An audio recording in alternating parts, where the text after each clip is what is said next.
County in eastern Arkansas, east central White County in central Arkansas, northern Woodruff County in eastern Arkansas, until 9:15 p.m. At 8:42 p.m., National Weather Service Doppler radar indicated a line of severe thunderstorms capable of producing damaging winds in excess of 60 miles per hour.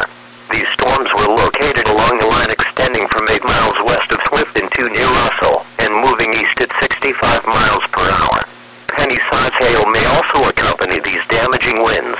Locations impacted include Newport, Augusta, Tupelo, Tuckerman, Clifton, Russell, Oil Trough, McFadden, McCoy, Jacksonport, Grubbs, Diaz, Aldnob, Alga, Worden, Weldon, Theda, Stegall. A tornado watch remains in effect until 1 a.m. Wednesday morning for Arkansas.